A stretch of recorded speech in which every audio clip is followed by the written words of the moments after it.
بسم الله الرحمن الرحيم. ألم تر إلى الذين يزعمون أنهم آمنوا بما أنزل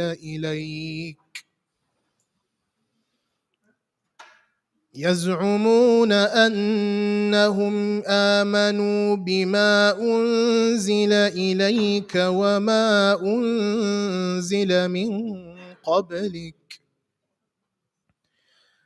يريدون أن يتحاكموا إلى الطاغوت وقد أمروا أن يكفروا به ويريد الشيطان أن يضلهم ضلالا بعيدا.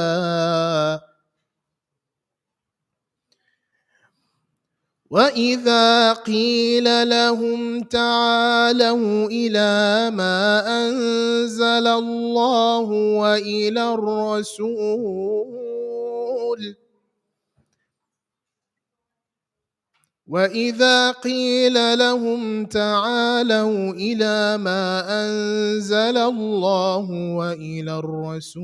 رأيت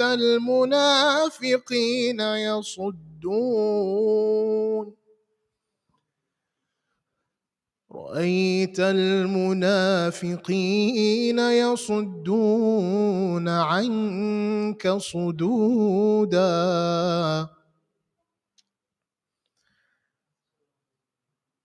فكيف إذا أصابتهم مصيبة بما قدمت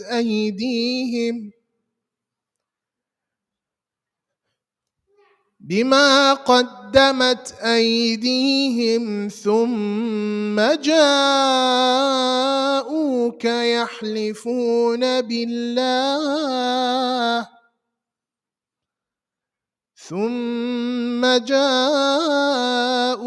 يحلفون بالله إن أردنا إلا إحسانا وتوفيقا. أولئك الذين يعلم الله ما في قلوبهم فأعرض عنهم وعظهم وقل لهم في أنفسهم قولا بليغا.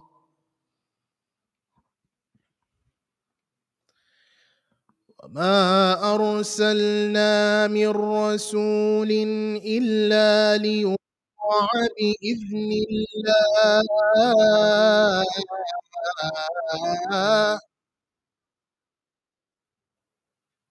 ولو أنهم إذ ظلموا أنفسهم جاءوك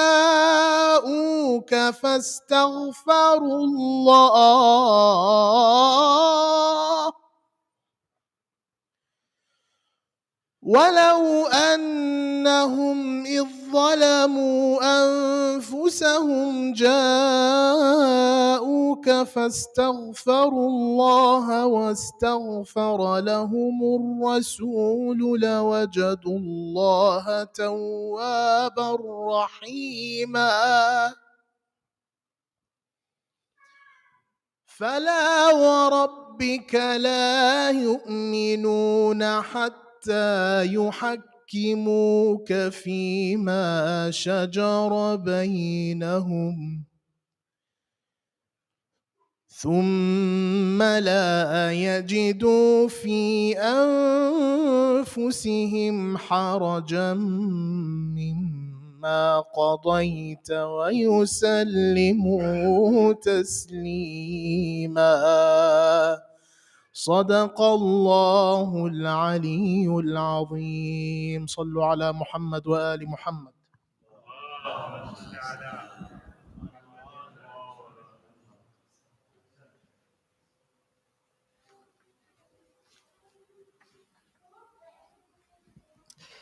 Assalamu alaikum, and thank you all for coming to our Arbaeen lecture series titled From Traditional Ijtihad to Collective Ijtihad, a Natural Progression.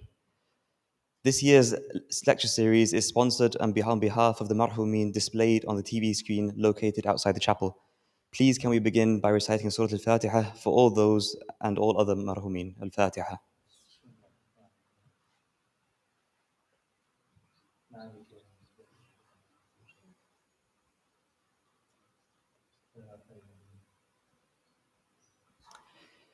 If you would like to donate towards the Arbaeen lecture series, you can do so at the table by the main entrance, where we also have our latest publications available for sale, including Shaykh Arif's latest book in the Islam and God Centricity series, Discovering God, which just arrived today. Also, just a quick health and safety note. In the case of any emergency, the fire exits are located at the back of the chapel, the main entrance outside the chapel, and the double doors by the dining room. We aren't expecting any fire alarms, so if any do go off, please panic in an orderly fashion. Please note that tomorrow night's program will start at 8 p.m. with namaz, Quran lecture by Shaykh Arif, matam, and ziyarat. We will also be having a Q&A session on Thursday night after the lecture. So if you have any questions from this series, please send them online to www.ami.is/QA. Without further ado, I would now like to invite Shaykh Arif to deliver tonight's lecture. Please can I also request that you all recite a very loud salawat and move forward as much as possible to make space for others who will be attending later.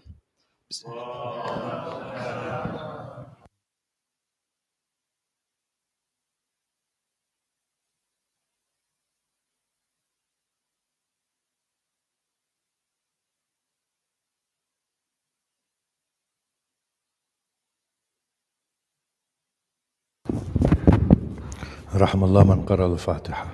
بسم الله الرحمن الرحيم. الحمد لله رب العالمين الرحمن الرحيم مالك يوم الدين إياك نعبد وإياك نستعين اهدنا الصراط المستقيم صراط الذين أنعمت عليهم غير المغضوب عليهم ولا الضالين. أعوذ بالله من الشيطان الرجيم. بسم الله الرحمن الرحيم. الحمد لله رب العالمين الذي هدانا لهذا وما كنا لنهتدي لولا أن هدانا الله والصلاة والسلام على أشرف الأنبياء والمرسلين شفيع ذنوبنا وطبيب نفوسنا وحبيب قلوبنا أبي القاسم محمد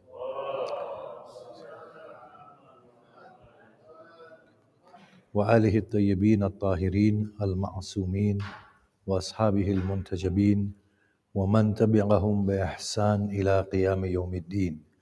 بسم الله الرحمن الرحيم. رب اشرح لي صدري ويسر لي أمري واحلل عقدة من لساني يفقه قولي.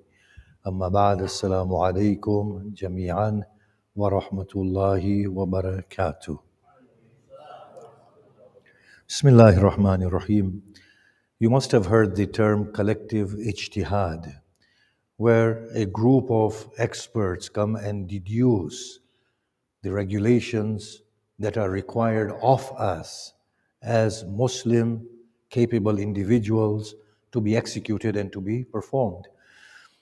Now, this collective ijtihad is a natural product of traditional individual ijtihad. Not to say that the tradition does not allow for it, but it needs to move in that direction. It's a natural evolutionary progression. And that is what we need to tackle here and explain.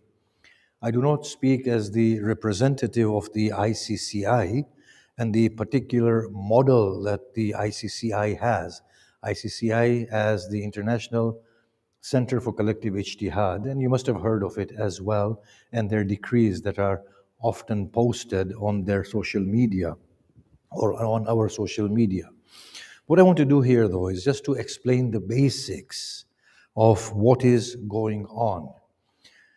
What we will be doing over the next 3 days is to examine central notions that are influential in the whole idea of ijtihad and taqleed, and give an understanding of the traditional take and the take or the school of thought that I subscribe to or belong to or promote, which is the existential school of thought, how existentially these notions are seen and how these fundamental notions are actually understood so distinctively, yet stemming from each, yet the existential one stems from the traditional one, but it's so very distinct, and how the fundamental notions that I'm going to explain now are so different within the traditional take and the existential take, and why collective ijtihad is a natural progression from individual traditional ijtihad.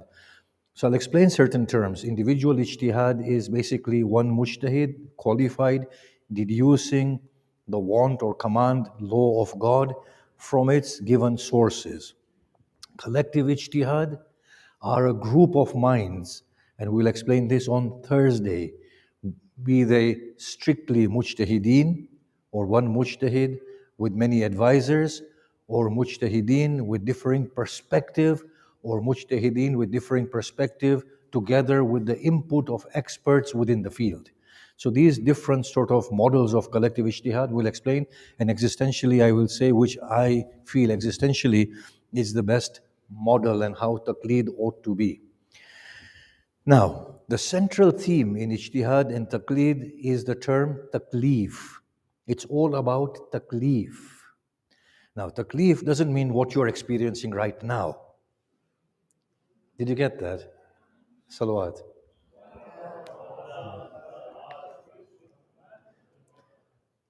Although you're experiencing takleef here, listening to me, but takleef is the central principle. It's the fundamental from which both ijtihad and takleef gain their legitimacy and their meaning.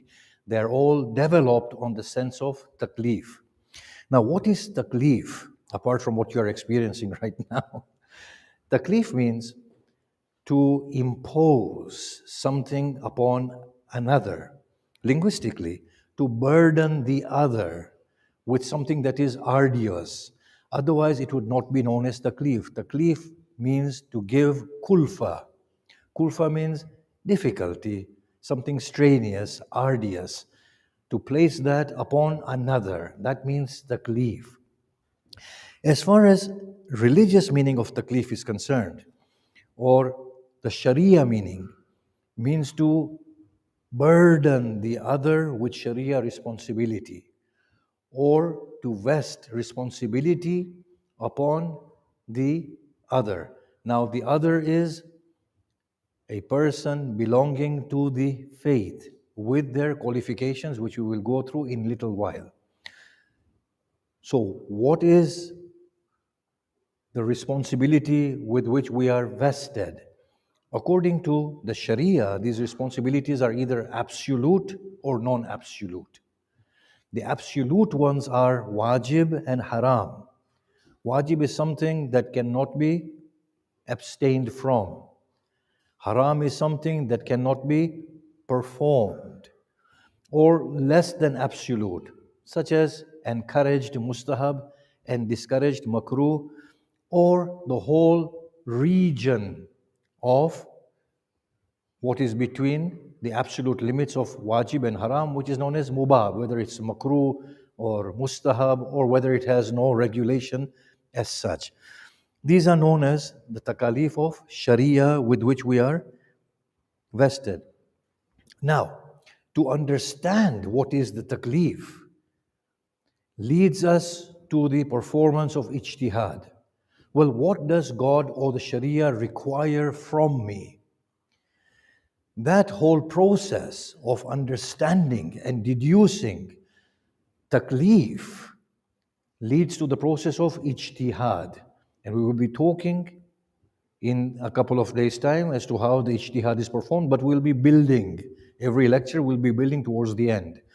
Today we're talking about a central theme, and that is takleef and the accuracy of appreciation of takleef, and that is the core point here, nothing more than that. The ijtihad and taqleed is reducible to takleef and accurate appreciation of takleef. So understanding takleef leads us to the whole process of ijtihad.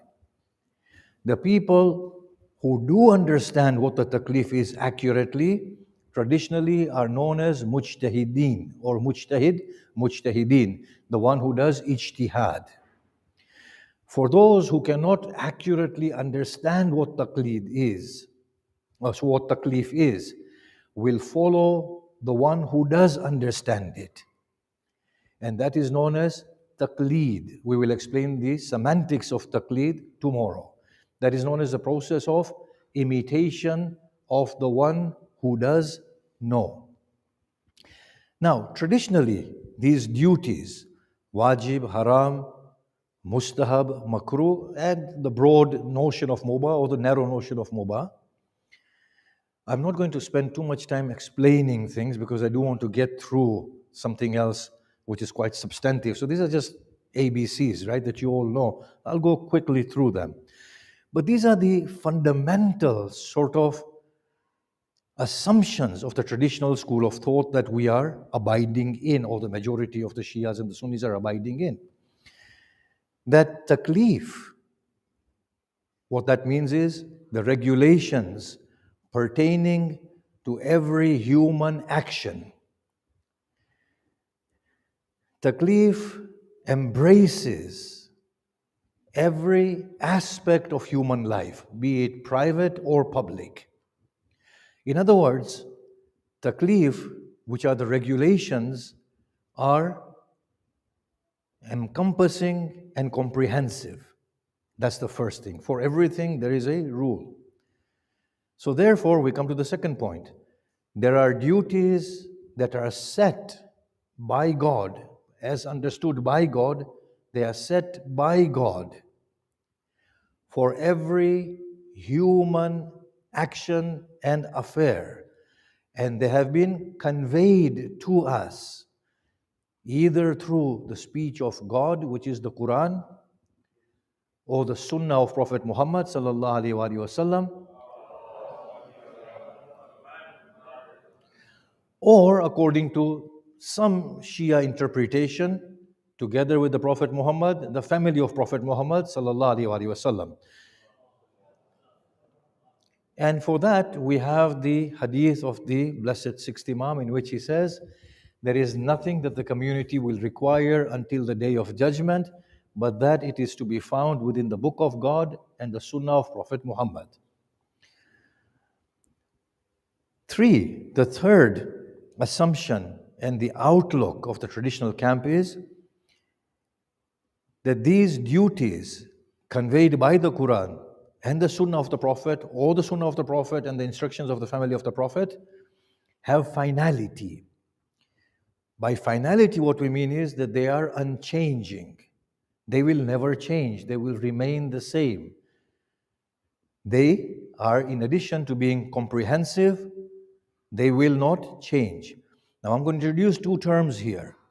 They will not change along the vertical axis, and these are existential terms, and they will not change along the horizontal axis. What do I mean by vertical axis? The growth of human beings from one era to another. So, if slavery was permissible in the time of the Prophet Muhammad, then in essence, slavery is permissible till the day of Qiyamah. That is known as the vertical axis. No matter how much the human community progresses intellectually or morally, along the vertical axis, there is finality. These laws are immutable, they will not change. Similarly, they have finality along the horizontal axis, which I depict by the term of universality along the vertical and the horizontal. What does the horizontal axis depict existentially? Different regions of the earth. So if girls mature at the age of 9 in one region, it means they are maturing in every region at the age of 9. So if the Sharia has stipulated back in the day that girls mature at the age of 9 lunar years, then it means along the vertical till the day of Qiyamah, they will mature at the age of 9. And along the horizontal, whether they be in Arabia, subcontinent, Far East Asia, Europe, Australia, they will all mature at the age of 9. And this is deduced by notions such as halal Muhammad, halal ila yawmil qiyamah, haram Muhammad, haram ila yawmil qiyamah. Whatever Prophet Muhammad has made halal is halal till qiyamah. Whatever Prophet Muhammad has made haram is haram till the day of qiyamah. Now Sunnis and Shias both agree on this broad outlook to the ahkam of Sharia or the Sharia regulations. They're both the same in this. Ijtihād and takleef and this overview. And I'm just going to give this with a lot of brevity, just the main points, because I want to develop something else. Now, who is the mukallaf, the one vested with takleef? Takleef means to vest someone with responsibility, right?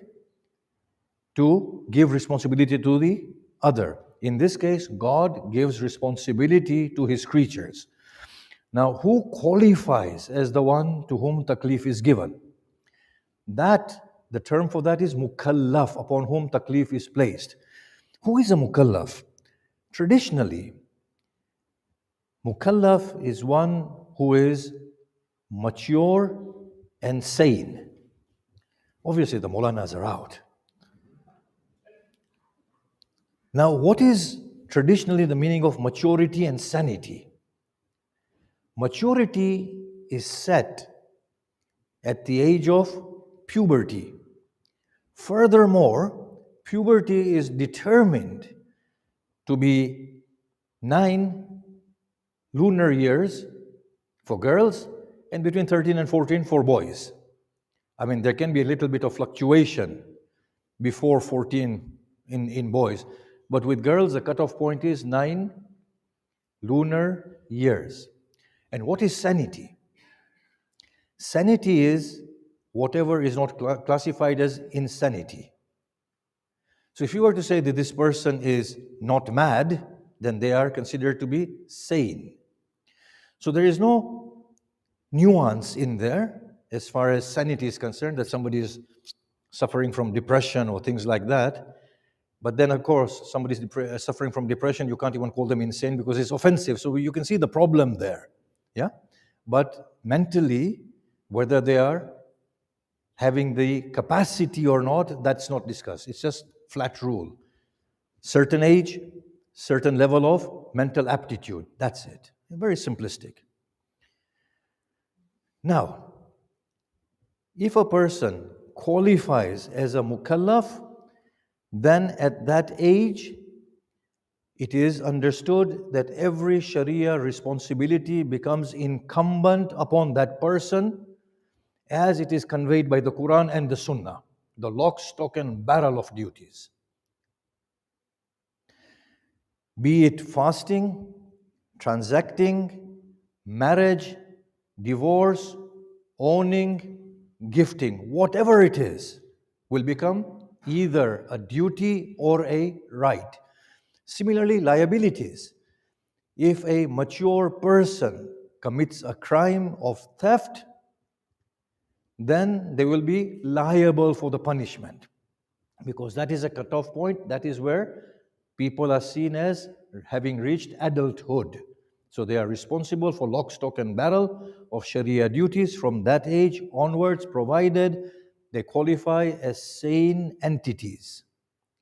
So that is the traditional take. In addition, the traditional outlook is that every duty that Sharia has given, in essence, is bearable and does not entail hardship. Based on the verse of the Quran, in Allah, La yukallifullah nafsan illa wus'aha, that Allah does not burden a soul save to its capacity. And the fact that Allah has burdened us with all these regulations at given ages, with given mental circumstances, shows that it is all bearable from that age onwards. So that is another part, that all these ahkam are bearable and at this age, lock, stock, and barrel. Now that's the traditional understanding of takleef. What is the existential understanding of takleef? This is the main part of the talk. Existentially, we are looking at the nature of human beings, individually, collectively, along the vertical, along the horizontal. And all of this will play in to an existential understanding of what duty is. Now, in order to ground that philosophically, we need to revert to the traditional model again. So when you ask the traditional Shia and the Mu'tazili sort of understanding of, well, why does God impose duties upon us? What is the wisdom of God in saying alcohol is haram? What is the wisdom of God in saying namaz or salah is wajib? What is the wisdom? Did he just do it arbitrarily, or are there values in there? The response is, because of the values, God imposes duties. So God understands the harm entailed in the consumption of the flesh of swine. God understands the harm in the consumption of alcohol. Whether that harm is physical, moral, or societal. In the case of consumption of the flesh of swine, the harm is presumably physical. In the case of alcohol, the harm is presumably societal, according to the verse of the Quran. But the bottom line is that God only makes things haram because they are bad for human beings, not because He feels good about it. God only makes things wajib because they are good for human beings. And the goodness is to an extent that cannot be compromised. So wajib means that there is some good entailed in there that God knows in His utmost wisdom that cannot be compromised, and it's absolute. And therefore it has to be done. Haram means that something is absolutely bad, it's going to harm you, don't do it. So God issues regulations on the basis of relationships of things to human beings. Now, if you look at the traditional model and they say, well, all the laws have been conveyed as they are, and they are not going to change, and they're going to remain the same universally along the vertical and the horizontal, then that implies that human beings are not changing at all. Now, if that's the case, then we bring two examples of change. One is that the Sharia has constantly been changing. Prophet Musa came with a code of conduct. Jesus came and He said, I will make certain things halal for you that were haram. So Jesus comes and tweaks and changes the Sharia of Nabi Musa. Prophet Muhammad ﷺ comes and he changes the Sharia of Nabi Musa and Nabi Isa and retains many aspects. So for example, if you look at Surah Nisa, it will say about the marriageable women, which women you can marry. That is word for word what is conveyed in the Old Testament. The same law, which was a huge improvement on the law that Hazrat Ibrahim, Hazrat Ishaq and Hazrat Yaqub abided by. The laws that Hazrat Ibrahim and Hazrat Ishaq and Hazrat Yaqub abided by in terms of marriageable women was upgraded by Nabi Musa.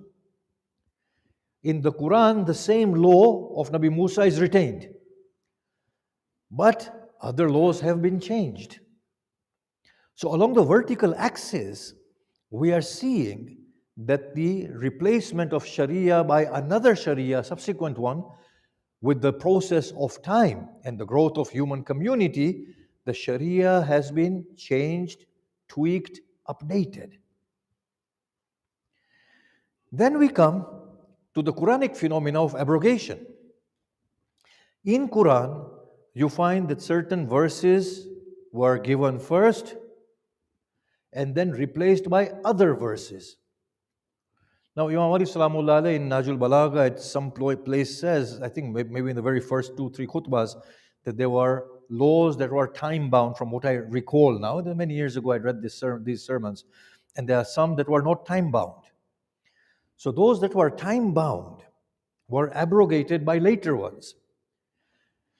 Now, if those laws were eternal, then they would not be abrogated. And presumably those verses are still there in the Quran. So the verse is there, containing a law, but the law has been removed, the verse has remained, because it obviously has other aspects that are relevant. But the law of the Quran has gone. Now I ask a question. Why did the law that was given previously was replaced? Why was the law given previously replaced by a later law? Because it lost its potency. It was no longer yielding the accurate results that it was supposed to. And therefore the law was upgraded. Now that makes perfect sense. Now you might get fuqaha saying that, well, abrogation hasn't occurred in the Quran. Well, the Quran is saying, مَا نَنْسَخْ مِنْ آيَةٍ أَوْ نُنْسِيهَا إِلَّا وَنَأْتِي بِخَيْرٍ مِنْهَا أَوْ مِثْلِهَا. The Quran is saying we don't abrogate, and you're saying there's no abrogation. The Quran is saying it's been abrogated. Can you see that? So at least Sayyid al-Khuy accepts one instance of abrogation, others accept many instances of abrogations. So if you look at the whole notion of successive Sharia and the abrogation of the Quran, you can see clearly that laws lose their efficacy. By losing the efficacy means what? That they are not producing the desired effect. So now, when God says that you have equal rights, in the verse where where it doesn't distinguish between man and women, that means that both of them have equal rights. Can you see that? But after that verse was revealed, a woman was beaten up by her husband. So she came to the Prophet with her father. The Prophet said, well, she has a right to invoke the law of retaliation in kind, according to the verse of Surah Baqarah. As they were going away, the Prophet called them back. And he said, Jibreel has just come and he has revealed this verse, that men are the governors and custodians of women, based on what they expend of wealth for the upkeep of their women, and based on the merit that they have. Now, according to that verse, the Prophet said, the man has a right to discipline his spouse. So here is an odd sort of a scenario, that the Quranic judgment in Surah Baqarah was very egalitarian, that both have equal rights. But the next judgment was based on the context, that although this is the actual law, but the context says that the man has an upper hand given the fact that he expends of his wealth. Now, if you have understood this, then we would say that therefore, where women begin to earn and begin to provide for themselves and provide for the family, the cause of that judgment, which was man having the upper hand due to providing provision, is no longer there. So then the law of man having upper hand, which means that they can discipline their wives, divorce them at will, and have double shares of inheritance, and twice the blood money, all of it crumbles with it. If we look at it on the vertical line, or if we look at it on the horizontal line, we can say, well, this law literally will be enforceable in regions where Islamic law is enacted, where men are providers.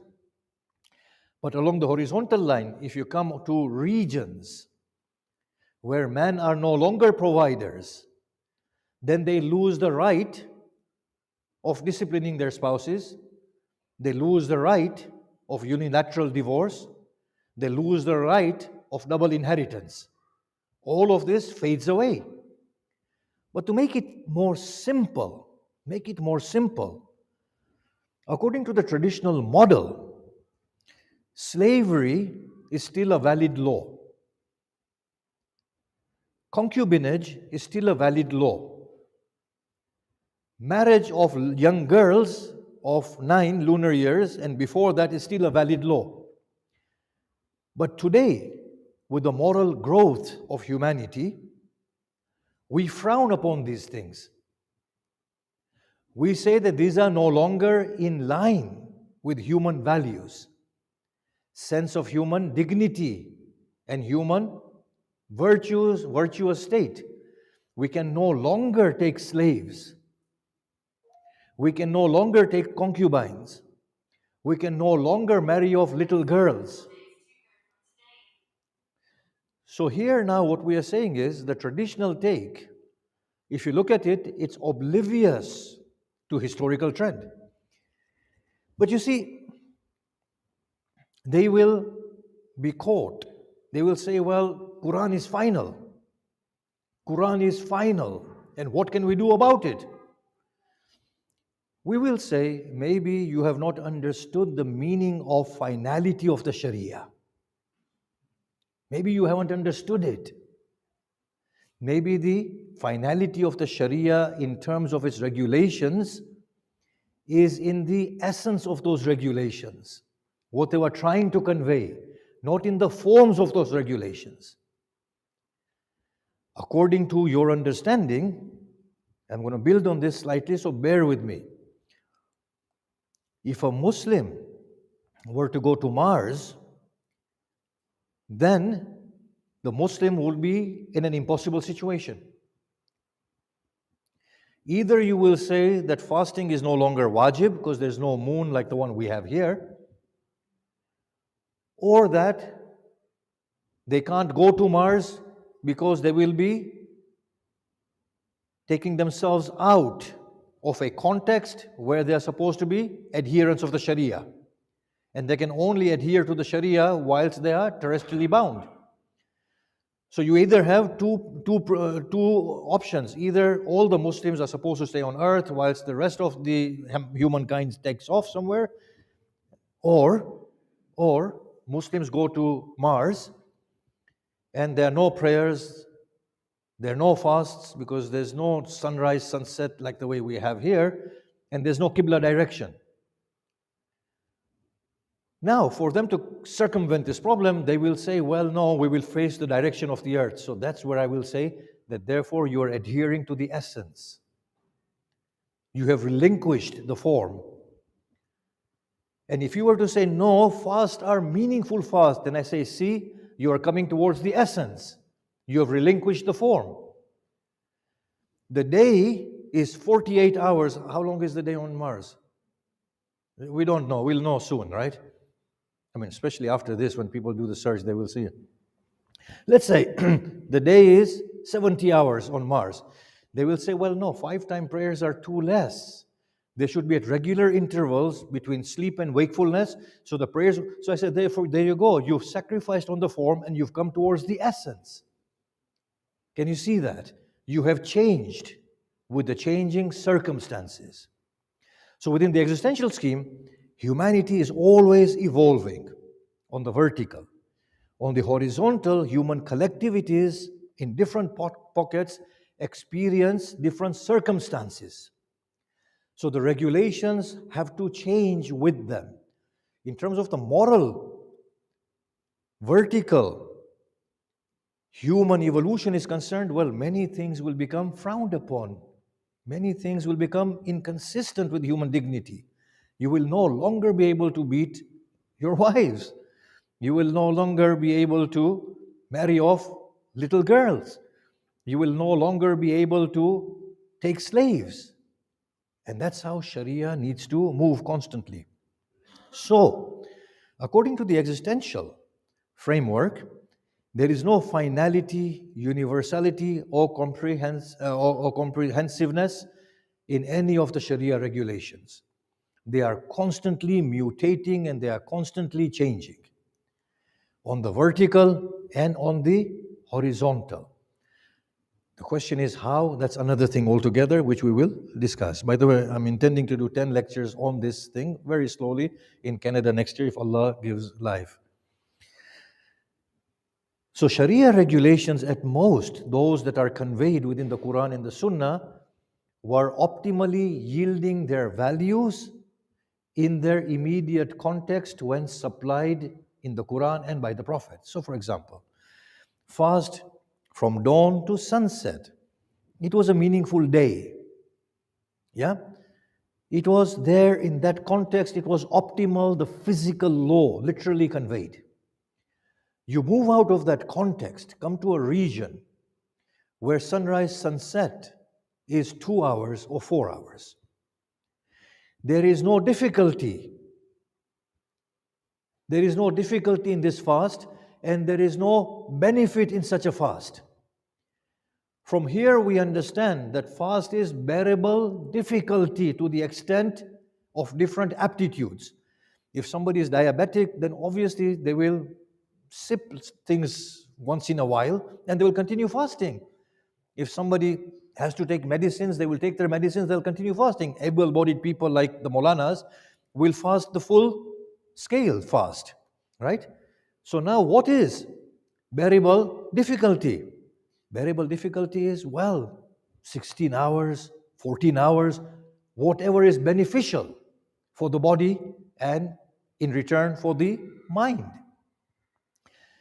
So those laws given by the Sharia immediately were profitable, beneficial, and effective in their context. When the context changes, the form becomes redundant, and the essence requires a new form. So you come to a region of UK, where our fasts are 18 hours, and if you put the Ijtihads on, 19 hours, and if you go to Scotland, 21 hours. Yeah? Now, 21-hour fasts are unbearable, arduous, and non-beneficial, and they're not meaningful. If you do one of 21-hour fast, then it's fine. But to continue that fast for 30 days, it is counterproductive. It's lost the value. So here we will have to therefore update the form of fast from sunrise, sunset. We will say sunrise, sunsets were accurate forms, accommodating the essence within that region. Here now, along the vertical and the horizontal, we are seeing that that form is applicable only in certain regions at certain times. But in other regions, it is not applicable anymore. So Sharia regulations will be in a state of flux constantly. Now, don't ask me too many questions this time round. Wait for next year. 10 lectures, we'll give the answers. I know what's going on in the head. Yeah? So what is takleef existentially? Takleef means to burden, as we said. And Allah says, La yukallifullah nafsan illa wus'aha. Allah does not burden any soul beyond its capacity. It's straightforward. As the capacity increases, there is greater burden. You can't have a cut-off age where lock, stock, and barrel of burden is put on an individual. You tell a 9-year-old girl, sell your house. She doesn't know what to do. You tell a 13-year-old boy, get married now, or 14-year-old, they don't understand what these things mean, or go and transact. Or you tell, a 13-year-old boy or 14-year-old boy, God forbid, sips alcohol. You can't lash the poor kid. I mean, obviously, it needs to be disciplined, but you can't go and flog them. They have different capacities according to their bodies, physical, and according to their mental aptitude. So capacity, as the tradition deduces, has to be physical, in terms of maturity, and mental in terms of sanity. Existentially, we will say there are different levels of capacity in accordance with the body's growth. There are different types of capacities in terms of the intellectual growth. So different takleef become wajib, I don't want to use those words, effective. Different takleef become effective at different levels of capacities or vertically. So a child of 9, if a girl of 8 and a boy of 12 were to commit a crime, they are unpunishable because they haven't reached the age of maturity. Existentially, if a girl of 9 and a boy of 12 morally know the reprehensibility of something that they are doing, yeah, then even though the law cannot touch them, but they will be responsible in their souls in front of God. You see a boy of 12 that has the rational ability to understand that swearing is bad, stealing is bad, cheating and lying is bad, and they still do it, knowing that the law cannot be imposed upon them, they will be sinful and responsible in front of God. But what if a girl of 9 just does not have in a region the physical ability to bear a fast of 12 hours? And on the horizontal, the girls of that region at the age of 9, none of them have the physical aptitude to bear a fast of 12 hours. Their fasts are not wajib on them at all existentially. What if a boy is at the age of 18 but just does not have the mental capacity or maturity to understand the responsibilities of marriage? They will not be allowed to marry because they are just not mature enough. And I'm saying if a whole region, if you find boys at the age of 18 who are childlike and they don't understand the sense of responsibility, then existentially they will not have the right to get married at the age of 18, and the right will be stipulated on the mean average or whatever, the lowest common denominator, that boys normally arrive at this aptitude at the age of 21. Only at that time will they be allowed to marry. And we have this right now, that they can't vote below the age of 18. They can't get the license below the age of 17 because they just don't have that maturity. So existentially, there is a graded system of capabilities and abilities. So the mukallaf within the existential system is not at a cutoff point of 9 and 14. They will be at different ages, they will become mukallaf for different things. Different duties will be imposed upon them at different ages, and different rights will be afforded to them, and liabilities and liberties and liabilities at differing ages. Now, how do you determine that? Well, you take the horizontal axis and you say individuals of this region can understand the responsibilities of a household, so they have matured far more quicker than that region. So for example, if you go to maybe regions of Africa, India and Pakistan, girls mature far quicker than in European regions at present. So they will be vested with responsibility far sooner than those here. So there are differences in lifestyle, physical circumstances, education, cultures. They will all play into it existentially. Now you will say, well, what about, and I'm going to finish this, what about reassessment of this takleef? We will say yes, there are ways to reassess them. But let me give you a snapshot of how we do this. In societal regulations such as marriage and divorce, Quran decides the societal regulations on the basis of what is just. That's what the Quran commands. Be just. Do what is just. But justice means theologically to give to place everything in its rightful place. Existentially, justice means to give everything its rightful due. Now, you give pocket money to a 10-year-old, it would be substantively less than the pocket money you give to a 13-year-old. Why? A 10-year-old child does not have the needs that a 13-year-old young adult has. So it is just to give them a stipend that is far lesser than to the one you give to the 13. But a child, a boy or a girl of 13, you will give them far more pocket money. Why? Because it's only just in order to meet their needs. So what we see here is that justice is not a simple concept that applied at the level of application. Justice is a notion that fluctuates existentially. Yeah? So now, the judgment of the Prophet. Justice was, men are providing, men are doing jihad, men are protecting, so they should have superior rights than women. That was just. In today's society, along the vertical axis, let's say in UK, women are earning, they are as educated, they are in the armed forces, yeah? They are politicians, they are solicitors, they are lawyers, yeah?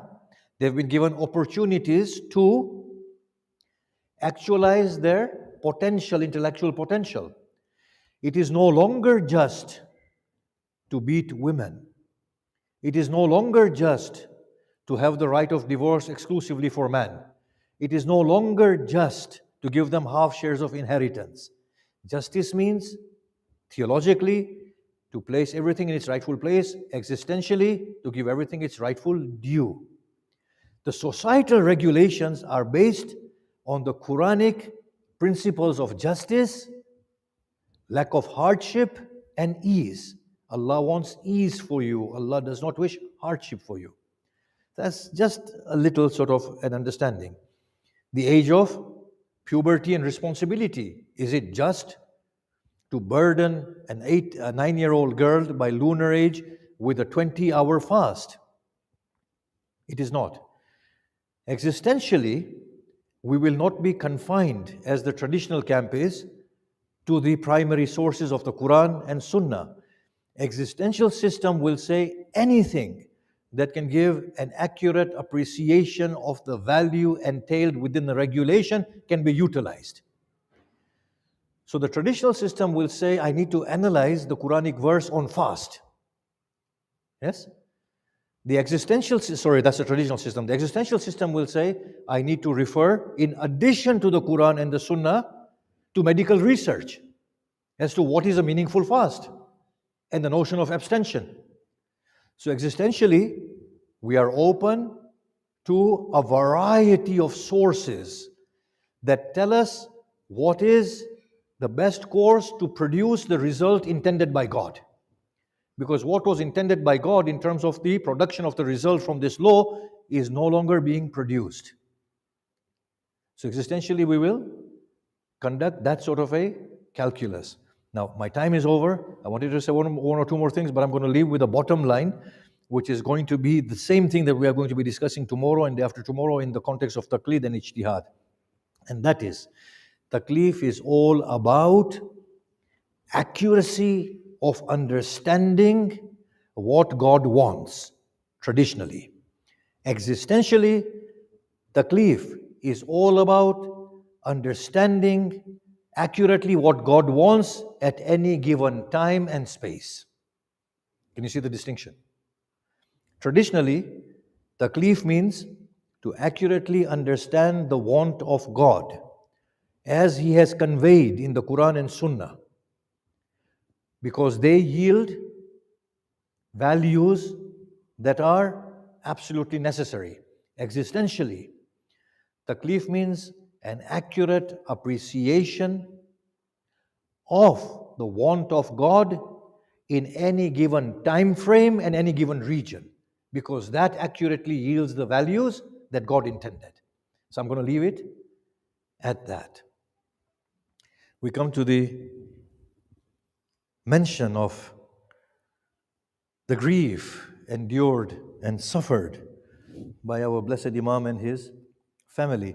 And I often think to myself, when someone dies from our families,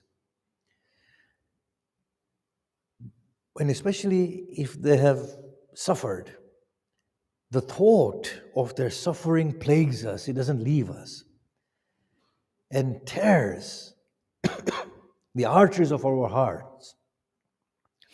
In that way, the person who is suffering and enduring at least meets an end. But those who survive and live after the person who has gone, their suffering knows no end. Truly, Zainab is that mountain of patience. You see, when she broke down and wept at her final farewell with Imam Hussein, she cried.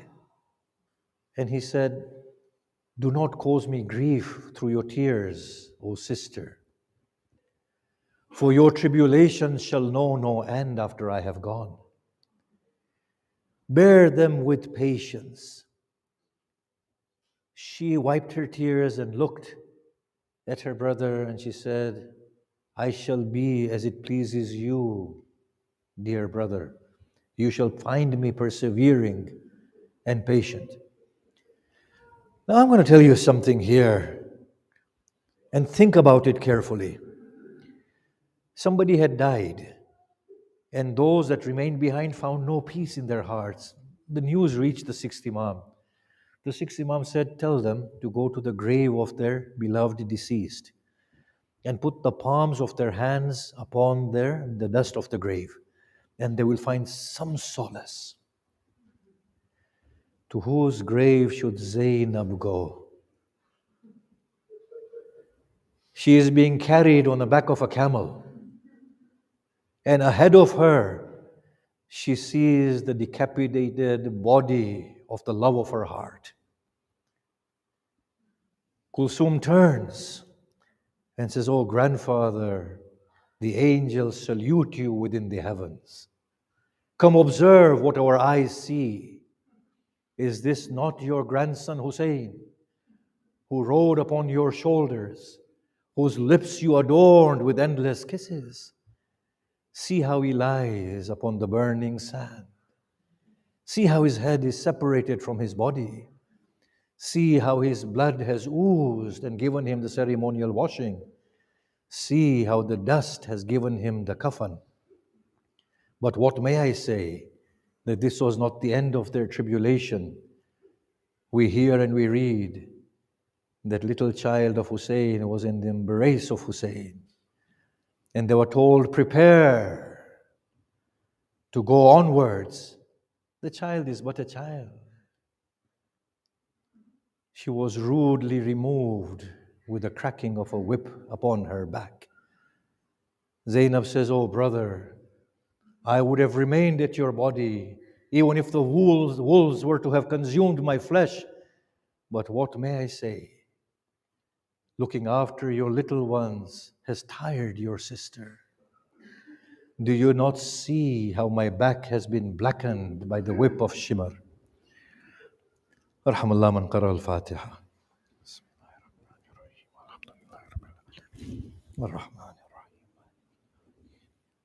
إياك نعبد وإياك نستعين اهدنا الصراط المستقيم عليهم غير المغضوب عليهم ولا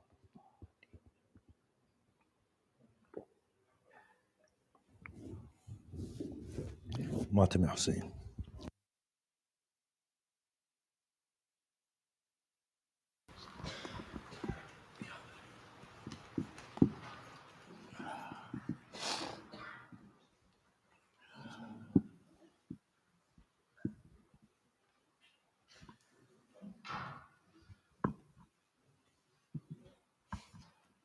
Ya Hussein, Ya Hussein, Ya Hussein.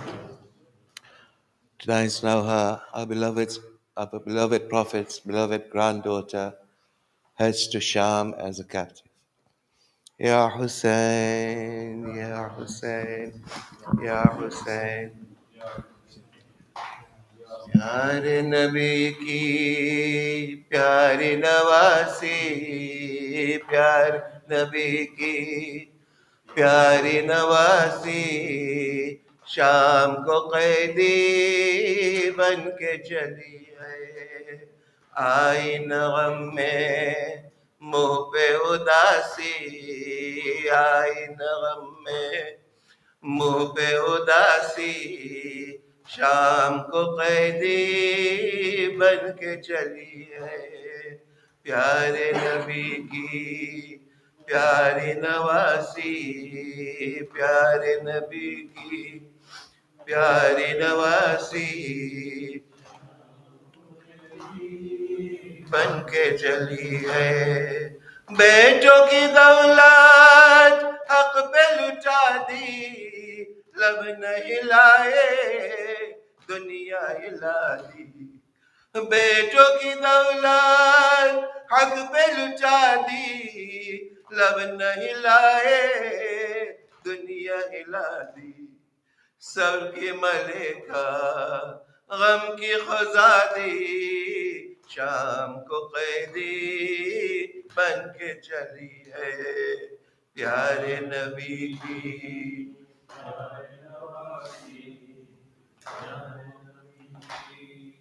प्यारी नवासी, शाम को कैदी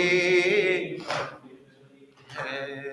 सारी कमाई दश्त में खोकर, प्यारों को रोकर भाई को रोकर, सारी कमाई दश्त में खोकर, प्यारों को रोकर भाई को रोकर, खाती हुई थी हर गाम पे ठोकर, शाम को कैदी बन के चली है, प्यारे नबी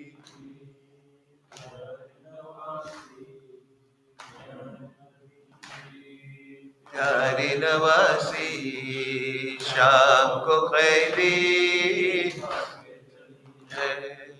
बाप की सीरत माँ का सलीका, रोशन जिसे है दी का तरीका।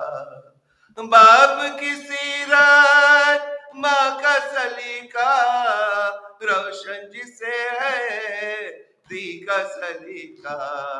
बंद रसन में है उम्मत की शफीका, शाम को कैदी बन के चली है, प्यारे नबी की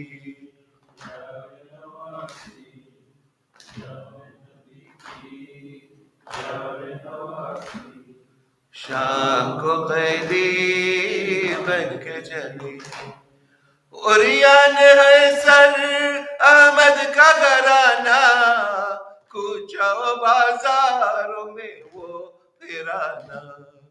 उरियान है सर अहमद का घराना, कूचा बाजारों में वो फिराना। बदली है दुनिया उल्टा जमाना, शाम को कैदी बन के चली है, प्यारे नबी की प्यारी नवासी,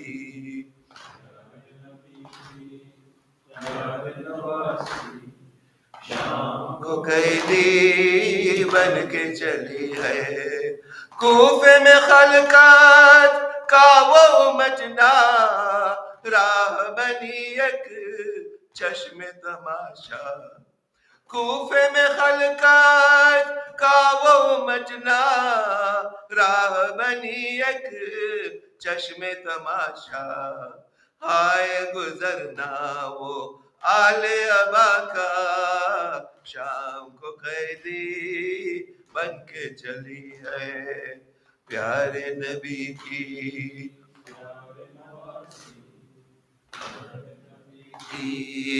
प्यारी नवासी, शाम को कैदी बन के चली है, आई न गम में मुँह पे उदासी, शाम को कैदी बन के चली। सूरत अल-फातिहा।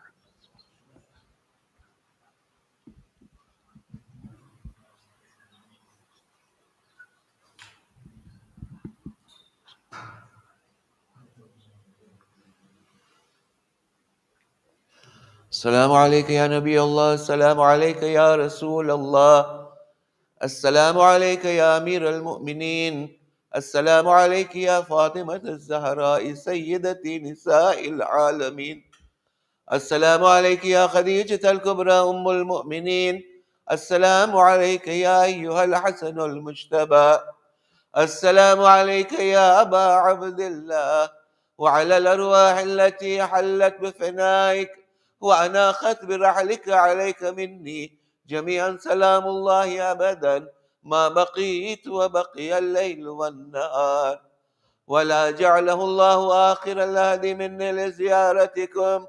السلام على الحسين وعلى علي بن الحسين وعلى أولاد الحسين وعلى أصحاب الحسين وعلى أخوات الحسين. السلام عليكم يا شهداء كربلاء وأسراء كربلاء جميعا ورحمة الله وبركاته. السلام عليك يا مولانا مولاي، السلام عليك يا غريب الغرباء. السلطان أبا الحسن مولانا علي بن موسى الرضا، كن شفيعنا وشفيع والدينا في يوم الجزاء.